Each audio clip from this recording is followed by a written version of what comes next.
બાળકો, શું તમને ખબર છે કે ભારતનું એક એવું રાજ્ય છે જ્યાં પુરુષો કરતા સ્ત્રીઓની સંખ્યા વધુ છે? અને તમને એ ખબર છે કે આપણા દેશની સૌથી મોટી સંપત્તિ એ જમીન, સોનું કે ખનિજ નથી, પણ બીજું જ કંઈક છે? એનએનએમએસ અને જ્ઞાનસાધના પરીક્ષામાં આવા જ આંકડાકીય પ્રશ્નો પૂછાય છે જ્યાં વિદ્યાર્થીઓ ભૂલ કરતા હોય છે. તો આજે આપણે આવા જ પ્રશ્નો પાકા કરવાના છીએ. જય હિન્દ મિત્રો, હું નીતિન સર આપ તમામનું શિવમ એકેડમીમાં હાર્દિક સ્વાગત કરું છું. તો બાળકો, આજે આપણે ધોરણ 8 સામાજિક વિજ્ઞાનનું પ્રકરણ નંબર 13 માનવ સંસાધન જોવાના છીએ. આ પ્રકરણમાંથી બેઠો માર્ક મળી શકે તેમ છે, તો બુક અને પેન લઈને બેઠી જાઓ, જેથી કરીને આપણે આજના સેશનની શરૂઆત કરી શકીએ. પ્રથમ પ્રશ્ન, રાષ્ટ્રનું સૌથી મોટું સંસાધન કોને ગણવામાં આવે છે? તો કોઈ પણ રાષ્ટ્રનું સૌથી મોટું સંસાધન ત્યાંની વસ્તીને ગણવામાં આવે છે. વસ્તી તંદુરસ્ત, વસ્તી કામ કરી શકે એવી હોય તો ત્યાં સારામાં સારી રીતે આર્થિક સદ્ધરતા એટલે કે વિકાસ થઈ શકે છે. એટલે અહીં ઓપ્શન બી સાચું પડે. વિશ્વની કેટલી ટકા વસ્તી પૃથ્વીના માત્ર 30% વિસ્તારમાં વસવાટ કરે છે? તો વિશ્વની 90%થી વધુ વસ્તી એવી છે જે પૃથ્વીના 30% વિસ્તાર ઉપર જ રહે છે. જેમ આપણું ભારત, ચીન, પાકિસ્તાન, એટલે આપણો જે એરિયા છે સાઉથ ઈસ્ટ એશિયાનો અને ભારતનો અને મધ્ય એશિયાનો, એમાં જ આ 90% વસ્તી રહે છે. એટલે અહીં ઓપ્શન સી સાચું પડે. વસ્તી ગીચતા એટલે શું? તો વસ્તી ગીચતા એટલે રહેવા લાયક જે પૃથ્વી પરની જમીન છે, રહેવા લાયક જે પૃથ્વી પરની જમીન છે એના જમીનના ક્ષેત્રફળના એકમમાં કેટલી સંખ્યામાં વ્યક્તિઓ રહે છે, કેટલી સંખ્યામાં વ્યક્તિઓ રહે છે તેને આપણે વસ્તી ગીચતા કહે છે. દાખલા તરીકે આપણે આ એક ચોરસને વિશ્વ માની લઈએ કે આ એક ચોરસ વિશ્વ છે. હવે આ વિશ્વના મેં 4 ખંડ પાડી દીધા. દાખલા તરીકે હું ઉદાહરણમાં આના 4 ખંડ પાડી નાખું અને આ 4 ખંડ 1 કિલોમીટર સ્ક્વેરનો છે, 1 કિલોમીટર સ્ક્વેરનો છે. તો આ 4 ખંડમાંથી આ ખંડમાં 20 વ્યક્તિઓ રહે છે, આ ખંડમાં 10 વ્યક્તિઓ રહે છે, આમાં 50 રહે છે અને આમાં 20 રહે છે. તો શું થશે? આમાં સૌથી વધુ વસ્તી ગીચતા છે, કારણ કે ત્યાં ખૂબ વધુ વ્યક્તિઓ રહે છે. 1 કિલોમીટરના દાયરામાં કેટલા 50 વ્યક્તિઓ રહે છે, જ્યારે અહીંયા 1 કિલોમીટરના એકમમાં કેટલા 10 જ વ્યક્તિઓ રહે છે. તો આને શું કહેવામાં આવશે? વસ્તી ગીચતા. એટલે દેશની કુલ વસ્તી ન આવે, પૃથ્વીની સપાટીના એકમ ક્ષેત્રમાં વસવાટ કરનાર લોકોની સંખ્યા. એટલે ઓપ્શન બી સાચું પડે કે ભાઈ પૃથ્વીનું જેટલું આપણું ક્ષેત્રફળ છે, રહેવા લાયક જમીન છે, એના કોઈ પણ એક એકમ ક્ષેત્રફળમાં કેટલા વ્યક્તિ રહે છે તે સંખ્યા. પછી વિશ્વની સરેરાશ વસ્તી ગીચતા દર ચોરસ કિલોમીટરે કેટલા વ્યક્તિની છે? ત્યારે પણ વસ્તી ગીચતા તમને લખવાની થાય તો એ ચોરસ કિલોમીટરમાં જ લખાશે. એટલે વિશ્વની સરેરાશ વસ્તી ગીચતા 51 વ્યક્તિઓની છે, 51 વ્યક્તિઓની છે. એટલે અહીં ઓપ્શન બી સાચું પડે. હવે વિશ્વમાં સૌથી વધારે વસ્તી ગીચતા કયા વિસ્તારમાં આવેલી છે?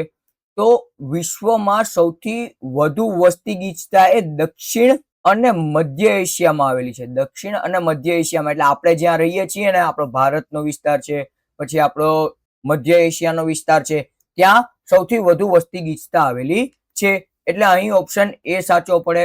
ત્યારબાદ ભારતમાં વસ્તીની સરેરાશ ગીચતા 2011 મુજબ કેટલી છે? હવે જો અહીંયા જેટલા પણ ડેટા તમારી બુકમાં આપેલા છે ને એ 2011 ના જ છે, કારણ કે દર 10 વર્ષે વસ્તી ગણતરી થાય, દર 10 વર્ષે વસ્તી ગણતરી થાય. એટલે નવી વસ્તી ગણતરી 2021માં થવાની હતી, પણ 2020માં જે કોરોના આવ્યો તેના લીધે 2021માં આપણી વસ્તી ગણતરી થઈ નથી. જે હાલ એટલે કે એપ્રિલ મે 2026માં શરૂ થવાની છે. એટલે આ માર્ચ ચાલે છે, આવતા મહિને ઓનલાઈન રજીસ્ટ્રેશન શરૂ થઈ જશે અને 3 મે થી જે આપણું વસ્તી ગણતરીનું ઓફલાઈન સેશન શરૂ થવાનું છે. એટલે અહીંયા તમારે જેટલા પણ ડેટા છે એ બધા ડેટા 2011 ની વસ્તી ગણતરી મુજબનું છે. હવે ભારતમાં વસ્તી સરેરાશ ગીચતા છે તેને એ 382 લોકોની છે, 382 લોકોની છે. એટલે અહીં ઓપ્શન બી સાચું પડે. હવે આ એક ઇમ્પોર્ટન્ટ પ્રશ્ન થશે, કારણ કે આમાં આપણને ભૌગોલિક પરિબળોની વાત કરી છે. નીચેનામાંથી કયું ભૌગોલિક પરિબળ વસ્તીના વિતરણને અસર કરે છે? કયું ભૌગોલિક પરિબળ જે છે એ નીચેનામાંથી આપણને વધુ અસર કરે છે? તો આપણને રહેવા લાયક જમીન હોવી જોઈએ, ત્યાં મેદાની પ્રદેશ હોવો જોઈએ, તેવા બધી ઘણી બધી વસ્તુ તમારી બુકમાં આવેલી છે. જેમ પહેલા તો આબોહવા, ત્યાંની આબોહવા રહેવા લાયક હોય. વધુ ગરમ અને વધુ ઠંડો પ્રદેશ હોય તો આપણે રહી શકીએ નહીં. પછી જમીન અને જળ, ત્યાં પાણી અને જમીન પણ મળી જવી જોઈએ. પછી ખનીજો, ત્યાં એટલા ખનીજો તો મળી જ જવા જોઈએ કે આપણે સર્વાઈવ કરી શકીએ. હવે ખનીજોમાં જંગલ આવે, ખનીજોમાં આપણે જંગલ લઈ શકીએ છીએ, જંગલ હોય તો આપણે આગ સળગાવી શકીએ અને બધું કરી શકીએ. એટલે આપેલ તમામ અહીં ઓપ્શન ડી માં સાચા પડશે. લોકો હંમેશા કેવા પ્રદેશોમાં વસવાટ કરવાનું પસંદ છે? તો લોકો હંમેશા છે ને મેદાની પ્રદેશમાં વસવાટ કરવાનું ઈચ્છે છે. હવે એનું કારણ શું? અહીં ઓપ્શન બી સાચું પડશે. પર્વતીય પ્રદેશમાં રહીએ ને તો આપણને દરરોજની એક્ટિવિટી કરવી અઘરી પડે, એટલે અહીંયા ખૂબ ઓછા પ્રમાણમાં રહી છે. આપણો ઉત્તરાખંડનો વિસ્તાર છે, હિમાચલ પ્રદેશનો વિસ્તાર છે, ત્યાં બધા રહી છે, પણ ત્યાં રહેવાનું ખૂબ ઓછું હોય છે. પછી આપણે રણ પણ આવેલું છે. રણ એટલે આપણો થારનો રણ, કચ્છનો રણ, આપણા ગુજરાતમાં પણ છે. તો કચ્છમાં કેટલા વ્યક્તિઓ રહી છે? તો અહીંયા ખૂબ ઓછી માત્રામાં રહેતા તો હોય છે, પણ ખૂબ ઓછા લોકો પસંદ કરતા હોય છે. ગંગાના મેદાનો વિશ્વના કેવા વિસ્તારો છે? તો અતિ ગીચ વિસ્તાર કહેવાય. ગીચ વસ્તી વાળા વિસ્તાર આને કહેવાશે, કારણ કે આમાં આપણે ફળદ્રુપ જમીન મળી રહી છે, પાણી મળી રહી છે, અન્ય તમામ જરૂરી સંસાધનો મળી રહી છે, એટલે એ ગીચ વસ્તી વિસ્તારોમાં આવે છે. એટલે અહીં ઓપ્શન બી સાચું પડે. ગરમ અને ઠંડા રણ પ્રદેશોમાં વસ્તી કેવી હોય છે? તો મેં હમણાં તમને કીધું, ગરમ અને ઠંડા પ્રદેશમાં વસ્તી ગીચતા ખૂબ ઓછી હોય તો ખરી, પણ કેવી હોય? ખૂબ ઓછી હોય છે. એટલે અહીં ઓપ્શન બી સાચું પડશે. પછી કયા દેશોમાં હીરાની ખાણો મળવાને કારણે ત્યાં વસ્તી વસી છે? હવે જો આ પ્રશ્ન આપણા માટે ઓમ જોવા જાવ ને તો આઈએમપી થાય, કારણ કે એક ભૌગોલિક કારણ જ છે કે ત્યાં શું મળ્યું? હીરા મળ્યું એટલે આવક જનરેટ થઈ. આવક જનરેટ થશે એટલે શું થશે? તો કે ભાઈ આપણે કોઈ પણ વસ્તુ ત્યાં લાવી શકશું. કદાચ મને ખનીજો ન મળે તો બીજી જગ્યાએથી ખનીજો ત્યાં લાવી શકું. ઓછી માત્રામાં હોય તો ચાલે, નહીવત હોય તો તેવું તો ચાલે જ નહીં, કારણ કે તો બહુ અઘરું પડી જાય, એક્સપેન્સિવ થઈ જાય. એટલે અહીં શું થાય? તો કે ભાઈ થોડી ઘણી અમાઉન્ટમાં મળી જાય, અને બીજું આપણે ત્યાંથી આપણને આવક પૂરી થઈ જાય તો આપણને મળી શકે. એટલે દક્ષિણ આફ્રિકા એવો એક દેશ છે, એવા એક જગ્યા છે કે જ્યાં હીરાની ખાણ મળી પછી ત્યાં વસ્તી વસવાની શરૂ થઈ. ત્યાર પછી વારાણસી, જેરુસલેમ, વેટિકન સિટી કયા પ્રકારના પરિબળોને કારણે ગીચ વસ્તી વિસ્તાર ધરાવે છે? તો આમાં વારાણસી તમને ખબર હોય તો આપણા હિન્દુઓ માટેનું પવિત્ર સ્થાન છે. પછી જેરુસલેમ જે છે એ મુસ્લિમ માટે છે, વેટિકન સિટી છે એ ખ્રિસ્તીઓ માટે છે. તો આવી રીતના અલગ અલગ જે ધાર્મિક પરિબળ છે તે તેની સાથે સંકળાયેલો છે. એટલે આ સાંસ્કૃતિક અથવા તો ધાર્મિક, એટલે અહીં આપણે ઓપ્શન બી સાચો પડશે. સાંસ્કૃતિક કારણોને હિસાબે ત્યાં વસ્તી ગીચતા વધુ રહેલી છે, કારણ કે તે લોકોની સંસ્કૃતિ તેની સાથે સંકળાયેલી છે માટે. પુણે શહેર કયા પરિબળને કારણે ગીચ વસ્તી વાળું બન્યું છે? તો પુણે શહેર છે ને ત્યાં શિક્ષણ મળી રહી છે, પછી ત્યાં સ્વાસ્થ્યની પણ સગવડ છે, એટલે આવી રીતના ત્યાં જે નાની નાની જરૂરિયાત, જીવન જરૂરિયાત વસ્તુઓ જે છે તે રહેલી છે. હવે જીવન જરૂરિયાત વસ્તુઓમાં શું આવે? રોટી, કપડા, મકાન, અને હવે એમાં એક સ્વાસ્થ્ય અને શિક્ષણ, આ બે વસ્તુનો સમાવેશ થયો છે. એટલે આ 5 વસ્તુ જે જગ્યાએ મળી રહી ત્યાં વસ્તી ગીચતા થવાની. એટલે અહીંયા સામાજિક કારણોસર આપણું થશે, કારણ કે સમાજ આપણો એક બની ગયો ને, અહીંયા શિક્ષણ મળી ગયું, સ્વાસ્થ્ય મળી ગયું, તેના કારણે તે આપણો સામાજિક ગીચ વસ્તી ધરાવતો પ્રદેશ બને. ઓસાકા જાપાન અને મુંબઈ ભારતમાં ગીચ વસ્તી હોવાનું મુખ્ય કારણ શું છે? તો આર્થિક પરિબળ. કેવું? આર્થિક પરિબળ. હવે કારણ શું? તો ઓસાકા જે છે તે પણ ત્યાંની નાણાકીય એટલે કે ઔદ્યોગિક રાજધાની છે, અને ભારત પણ આપણી ઔદ્યોગિક રાજધાની થશે. ત્યાં બધું મળી જાય છે, રહેવું, ખાવું, પીવું તો મળી જાય છે. બાજુમાં બંદર છે, ઓસાકામાં પણ બંદર છે, એટલે આયાત નિકાસ પણ થઈ શકે. એટલે આ કેવી છે? આ આર્થિક પરિબળોને કારણે ત્યાં વસ્તી ગીચતા વધુ છે. એટલે ઓપ્શન બી સાચું પડે. દર 1000 પુરુષોએ સ્ત્રીઓની સંખ્યાને શું કહેવામાં આવે છે? હવે આ તમારી વ્યાખ્યા થશે જાતિ પ્રમાણની. 1000 પુરુષો પર કેટલી સ્ત્રીઓ છે તે જાણવા માટેનું જાતિ પ્રમાણ આપણું છે. એટલે અહીં ઓપ્શન આપણે સી સાચું પડે. વર્ષ દરમિયાન દર 1000ની વસ્તીએ જન્મતા જીવિત બાળકોની સંખ્યાને શું કહે છે?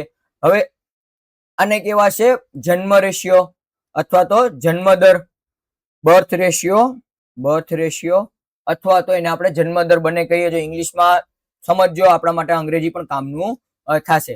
એટલે 1000 બાળકો ઉપર 1000 બાળકોની જન્મ થાય એમાં કેટલા જીવિત બાળકો છે તેની સંખ્યાને આપણે જન્મદર કહીએ છીએ. એટલે અહીં ઓપ્શન બી સાચું પડશે. વસ્તીમાં થતા જન્મદર અને મૃત્યુદરના તફાવતને શું કહેવામાં આવે છે?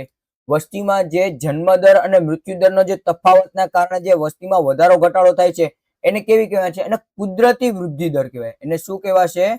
કુદરતી વૃદ્ધિ દર કહેવાશે. હવે આ તમારા માટે આઈએમપી થશે, કારણ કે આ બુકમાં પ્રશ્ન તમને બહુ ડિટેલમાં આપેલો છે, એટલે કે તમે વાંચશો ને વ્યવસ્થિત પછી આપેલો છે, એટલે આ આઈએમપી પ્રશ્ન થશે. કુદરતી વૃદ્ધિ દર જે જન્મ થાય છે અને મૃત્યુ થાય છે એના પછી સ્થળાંતરિત થયા, અપ્રવાસી છે, એવી રીતના આપણે ભારતમાં આવીને હશે કે કોઈ દેશમાં આવીને રહેશે તો ઈ જે છે એ કુદરતી વૃદ્ધિ દર નથી, પણ અન્ય શહેરથી કે અન્ય જગ્યાએથી આવીને વસેલા છે. પણ જે જન્મદર અને મૃત્યુદરના કારણે જે તફાવત આવે છે તેને કુદરતી વૃદ્ધિ દર કહેવાય છે. એટલે ઓપ્શન બી સાચું પડે. જ્યારે કોઈ વ્યક્તિ નવા વિસ્તારમાં જાય છે ત્યારે તેને શું કહેવામાં આવે છે? હવે કોઈ નવા વિસ્તારમાં, દાખલા તરીકે હું જે ગામમાં રહું છું તે ગામ હું છોડી અને બાજુના ગામમાં હું વસવાટ કરી નાખું, તો આ શું થશે? તો કે ભાઈ મેં નવા વિસ્તારમાં વસવાટ કર્યો છે, નવા વિસ્તારમાં હું રહેવા ગયો છું, તો આ મારા માટે થશે અપ્રવાસી. અને જો હું દેશ મૂકી અને બીજી જગ્યાએ વયો જાઉં તો એને શું કહેવાશે? એને ઇમિગ્રન્ટ કહેવાશે. એટલે ઉત્પ્રવાસી કહેવાશે. એટલે અહીં આપણો ઓપ્શન ઇમિગ્રેશન, અપ્રવાસી સાચું પડે. આ અપ્રવાસી અને ઉત્પ્રવાસી બંનેમાં ફરક છે. અપ્રવાસી એટલે ઇમિગ્રન્ટ અને ઉત્પ્રવાસી એટલે ઇમિગ્રન્ટ. ચલો એના પછી, વિકસિત દેશોમાં વસ્તી વૃદ્ધિ ઓછી હોવાનું કારણ શું છે? વિકસિત દેશોમાં વસ્તી વૃદ્ધિ દર ઓછો હોવાનું કારણ એ છે કે ત્યાં જન્મદર છે એ જન્મદર ખૂબ નીચો હોય છે અને મૃત્યુદર પણ કેવો હોય છે? મૃત્યુદર પણ નીચો હોય છે. એટલે નીચો જન્મદર અને નીચો મૃત્યુદર હોય છે એટલે વસ્તી વૃદ્ધિ થતી હોય છે. એટલે અહીં ઓપ્શન બી સાચો પડે. સાક્ષરતાની વ્યાખ્યા મુજબ કેટલા વર્ષથી વધુ ઉંમરની વ્યક્તિ અક્ષર જ્ઞાન ધરાવતી હોય તેને સાક્ષર કહેવાય? તો 7 વર્ષથી મોટી હોય, 7 વર્ષથી જે કોઈ પણ મોટી વ્યક્તિ હોય જો એ અક્ષર જ્ઞાન ધરાવતી હોય તો એ સાક્ષર છે તેમ કહેવાશે. એટલે અહીં ઓપ્શન બી સાચું પડે. 2011ની વસ્તી ગણતરી મુજબ ભારતનો સાક્ષરતા દર કેટલો છે?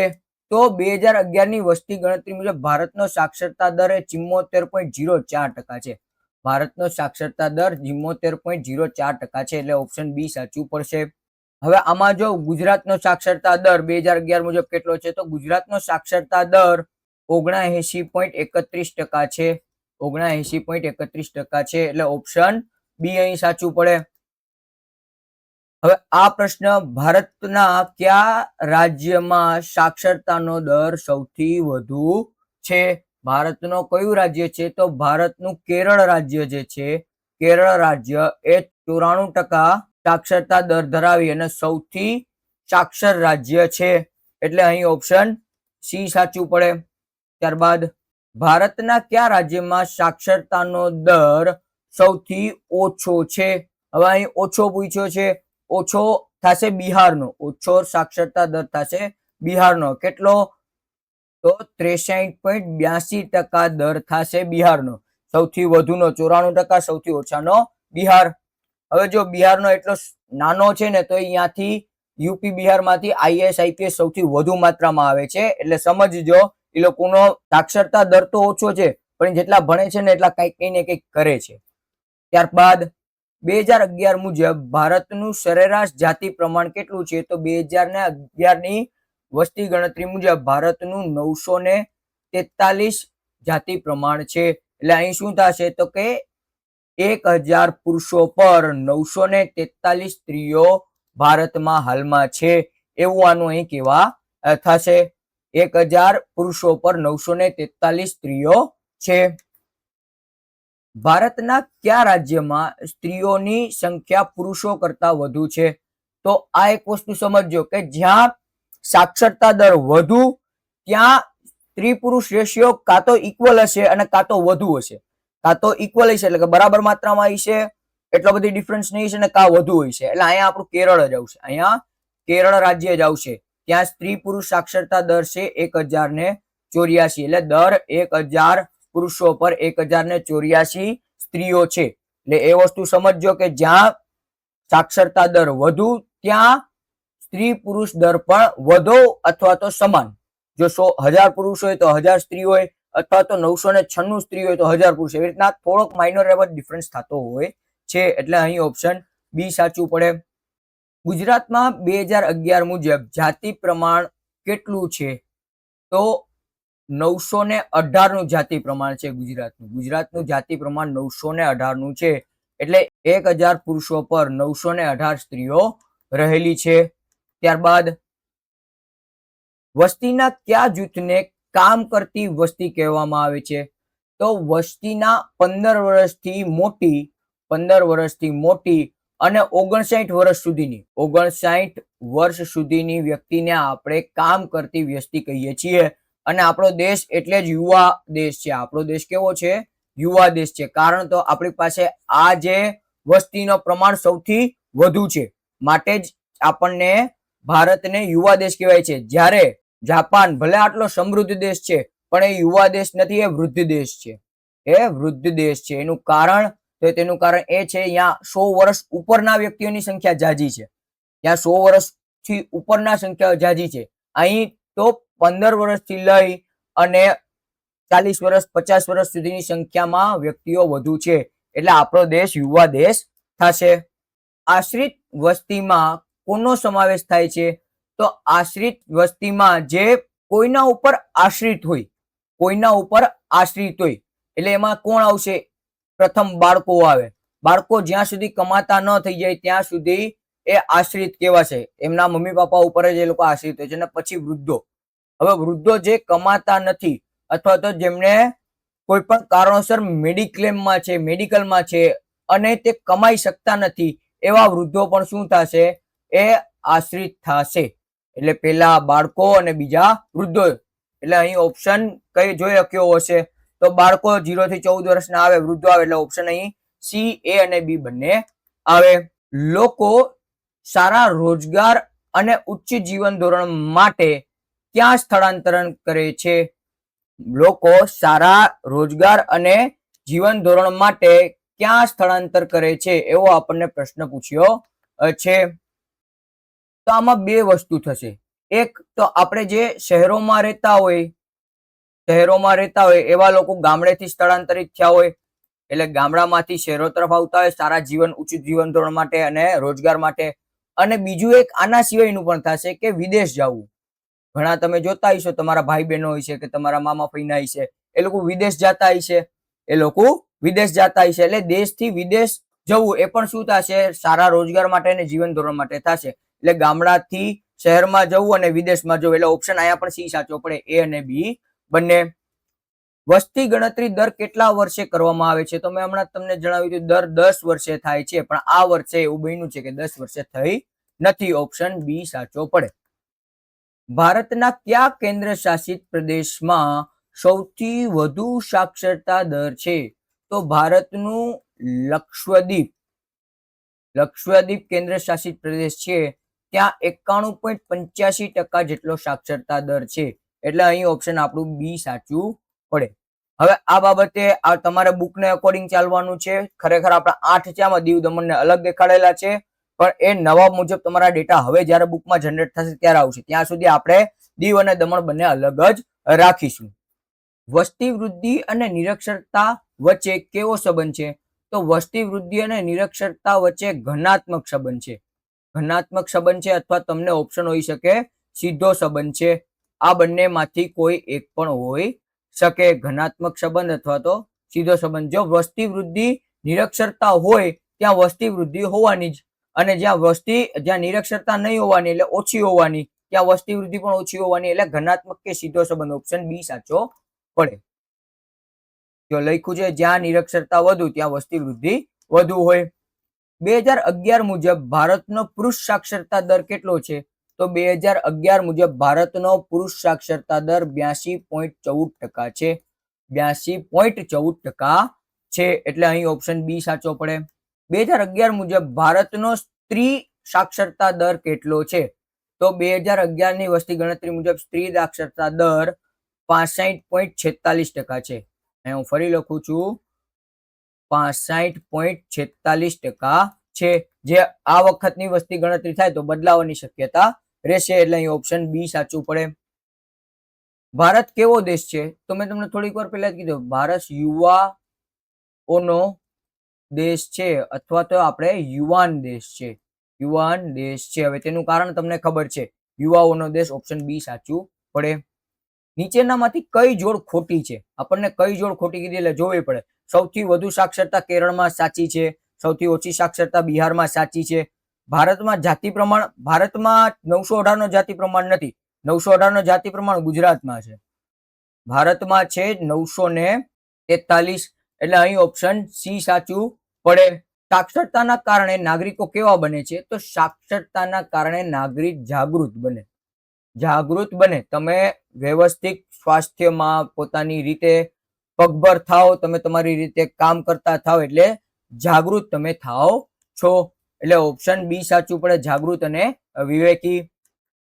કયા રાજ્યમાં વસ્તી વૃદ્ધિનો દર વધુ જોવા મળે છે? કયા રાજ્યોમાં વસ્તી વૃદ્ધિનો દર વધુ જોવા મળે છે? તો હમણાં આપણે જોઈ લીધું, બિહારમાં છે. બિહારમાં સૌથી વધુ છે. પછી હું વાત કરું ને, ઝારખંડમાં છે. ઝારખંડ પણ કેવો છે? તો આદિવાસી છે. એટલે આવો કોઈ પ્રશ્ન હોઈ શકે કે આવક હોવાનું કારણ તો કે અહીંયા વસ્તી વૃદ્ધિ છે, તો ત્યાં સાક્ષરતા કેવી છે? ત્યાં સાક્ષરતા દર ઓછો છે. એટલે જ્યાં સાક્ષરતા દર ઓછો હોય ત્યાં વસ્તી વૃદ્ધિનો દર વધુ જોવા મળે છે. એટલે અહીં ઓપ્શન બી સાચો પડે. રાજસ્થાન આવે, બિહાર આવે ને ઝારખંડ આવે. માનવ સંસાધનનો વિકાસ શાના પર આધારિત છે? તો માનવ સંસાધનનો વિકાસ આપણી શૈક્ષણિક લાયકાત, એટલે કે માનવીની શૈક્ષણિક લાયકાત અથવા તો સ્તર, આરોગ્ય અને કૌશલ્ય. હવે આ ત્રણેયમાંથી એક વસ્તુ ન હોય. જો મારી પાસે શૈક્ષણિક લાયકાત જ નથી, તો હું કેવી રીતના કરવાનો? તો હું એક વસ્તુ ઉપરથી થઈ શકે કે શૈક્ષણિક લાયકાત મારી પાસે નથી, તો મારી પાસે કૌશલ્ય હોવું જોઈએ. દાખલા તરીકે હું શિક્ષક છું, તો હું ભણ્યો છું, શૈક્ષણિક સ્તરના આધારે હું શિક્ષક બન્યો છું. પણ મારા ફાધર હતા, એ શોપકીપર હતા, તે દુકાનદાર હતા, તો એમની પાસે દુકાન ચલાવવાનું કૌશલ્ય હતું. અને એક આરોગ્ય આઈએમપી થશે હાલના સમયમાં. જો આપણા આરોગ્ય હોય, દાખલા તરીકે તમે 30-32 વર્ષ સુધી ભણ્યા, તમે 30 વર્ષ સુધી ભણ્યા અને તમે સરકારી નોકરી લીધી, અને 32 કે 35માં વર્ષે તમને કોઈ લાઈલાજ બીમારી થઈ જાય, અથવા સડન તમને કોઈ કારણસર કોઈ વ્યક્તિનું ડેથ થઈ જાય, 30-32 વર્ષનો હોય, તો જે 30 વર્ષ પોતાની જિંદગીના કે ખર્ચી અને પોતાનું જીવન બનાવવાની જગ્યાએની ડેથ થઈ જાય, તો શું થાય? આરોગ્યને કારણે. એટલે આરોગ્ય, ત્રણેય વસ્તુ આપણા માટે જરૂરી થશે. એટલે ઓપ્શન બી સાચો પડે. 2011 ની વસ્તી ગણતરી મુજબ ગુજરાતમાં પુરુષ સાક્ષરતા દર કેટલો છે? આપણો પુરુષ સાક્ષરતા દર છે 87.23%. ગુજરાતનો પુરુષ સાક્ષરતા દર છે 87.23%. ટીક કરવાનું અહીંયા ભૂલાઈ ગયું છે, આપણે લખી નાખીએ 87.23%. ત્યારબાદ તો બસ વિદ્યાર્થી મિત્રો, આ હતા આપણા ટોપમોસ્ટ MCQ કે જે આ ચેપ્ટરમાંથી, એટલે કે માનવ સંસાધનોમાં પૂછી શકે. હવે આજનો તમારો સવાલ થશે કે સાક્ષરતાના કારણે નાગરિક કેવો બને છે? આ પ્રશ્નનો જે સાચો જવાબ આવશે તેની કમેન્ટ પિન કરીશ. તો અહીંયા આપણો આ વિડીયો આપણે પૂરો કરીએ છીએ. જો વિડીયો ગમ્યો હોય તો લાઈક કરી મિત્રો સાથે શેર કરવાનું ન ભૂલતા, અને શિવમ એકેડમીને જો સબસ્ક્રાઇબ ના કરી હોય તો સબસ્ક્રાઇબ કરજો, જેથી કરીને ભવિષ્યના તમામ વિડીયોની માહિતી તમને મળી શકે. તો મળીએ નવા વિડીયોમાં. ત્યાં સુધી મને રજા આપો. અસ્તુ. જય હિન્દ, જય ભારત, જય જય ગરવી ગુજરાત.